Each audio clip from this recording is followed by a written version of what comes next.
If you are completely new to Python, this video is for you. Or if you only know how to print things in Python and you can create variables, then let me tell you something. You are totally ready to start coding. Coding is like math. You don't have to memorize anything. You just have to understand how things work. The best way to learn is by doing. I was stuck in a loop of years while trying to learn Python. I had none to guide me, but today I will show you exactly how to start coding in Python. Let's go. A variable in Python is a name that stores a value, which can be used and changed later in the program. As you can see, I created a variable to store my name and another variable to store my age. And now I can also print these variables. You can see the output here.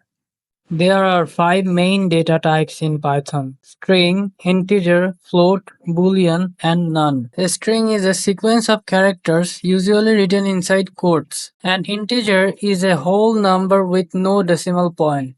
A float is a number that has a decimal point.